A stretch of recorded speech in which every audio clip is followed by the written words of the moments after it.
Hi, Mooth Science friends. It's Mooth Science Girl. And I'm here in my laboratory. And I heard that you were studying a little bit about the body. And in fact, I thought I would share with you maybe some of the things that I know a little bit.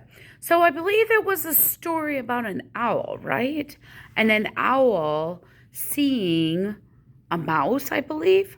And how is it that the owl is able to see its prey, it register it that it's something I need to get, and then it swoops down and gets that mouse. How is that even possible? Well, that's because all of those different systems of that owl are working together in order to do that.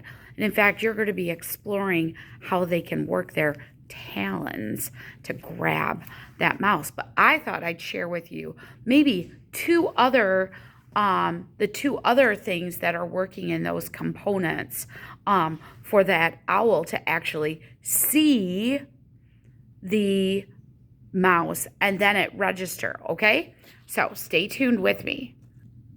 All right, so this, my friends, is an eyeball. Okay, now this is a sheep eye that I get. And it looks, now this looks different because this doesn't look like necessarily my eyeball because it's all cloudy because it's been in a fluid. This would be a type of muscle, okay, that pulls the eyeball so it rotates. See, I'm looking this way.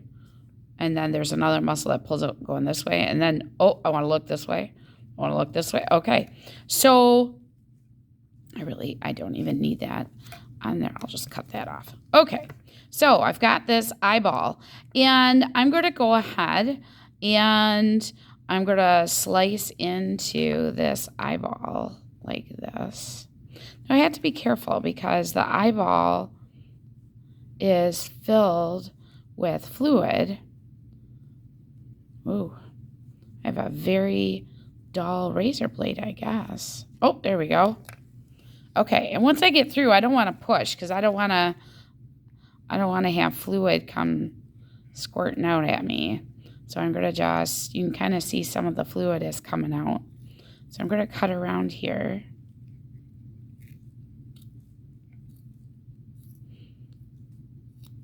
Oh, there we go.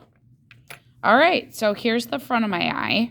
So I like to do a section through this so you can see the front of the eye and the back of the eye. So the color, this is the front of the eye, okay? And in fact, I'm going to grab a pair of tweezers here, and I'm going to pull this inner lining out of here so you can see something cool. Because I believe we talked about, or you talked about, how sometimes that your pupils dilate to let more light in or constrict to let less light in, and that would be the colored part of your eye. Can you see this? Here's the colored part. So the sheep has brown eyes. So this would be your pupil opening that the light would go through, okay? So the muscle here is a circular muscle and it shrinks or it expands to let a certain amount of light through. And the light is going to come back into the eye. Now, this little nugget right here, so first of all, this is part of the fluid in the back of the eye. This little nugget right here, this hard little thing, see, I'm squeezing it. That's the lens. The lens is the part that actually will get real small or get thinner depending on if it has to focus. Okay, so could you tell, hang on there for a second, so if it has to get big, or did you see how my phone guess what, my phone was trying to focus. And then the light comes and it hits the back of the eye. Now, can you kind of see, so hang on, my phone's going to focus. There we go. See how this is, see this part right here? Okay. This is actually the part, this really delicate part here that I just picked up. This part is the part that's actually got the light receptors to see, which is amazing, and it's really thin. Do you see how it's gathered right here in the eye, in the back? That's where the optic nerve that heads to the brain. So if you see, watch. See how it kind of sticks right there? All right, so let's flip our eye over. Well, sure enough, there it is. This is the optic nerve heading out the back of the eye. And it's really quite hard. Now, optic nerve goes to the brain. So that's the part that takes the receptors and actually heads to the brain. So you can kind of see where it hit to tell the brain that's what I'm seeing. And of course, we have to remember, right, that what our brain is seeing is actually upside down, and your brain's got to flip it, which is amazing. Now, is anyone wondering what all this? Remember, you learned this? So this is reflective. This is the part called the choroid coat. This is reflective, so it's going to reflect some of that light back out. That's why we can see, these animals can see at night. We can see their eyes reflected. That's one of the things I'm always looking for. See? And it's just a thin coat, okay?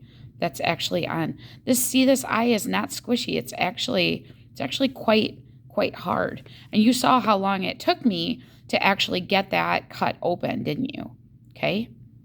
So, the image of the mouse goes into the owl's eyes, and owls have okay, they can see, and then it goes to the owl's brain. The brain then interprets that's a mouse because that is a learned, that is its prey. And then it gets interpreted in the brain. So you're like, whoa, she just put a brain on the screen. I did. This is a sheep brain, okay?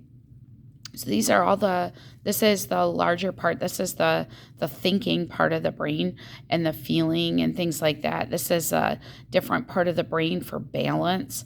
And then this part here would be for breathing and respiratory, like breathing and heart rate. And then this is the spinal cord that runs down, just like you have, okay? Except yours kind of looks like this, because we don't walk on all fours, so our brain is kind of like this. Let me do a quick, here is one of the brains, but a cross section of the brain. So you can see all the different parts of the brain. Now, when you get into the high school, you can take a class and I'll show you what all of these parts, even this little guy and this little guy down here. Oh, speaking of this little guy, look, here is our one optic nerve. So see, the brain, the eyeballs would be located out. Let me turn the brain over here. So here's the optic nerves. So our eyeballs are out here, okay? And then the optic nerve runs here and into the brain.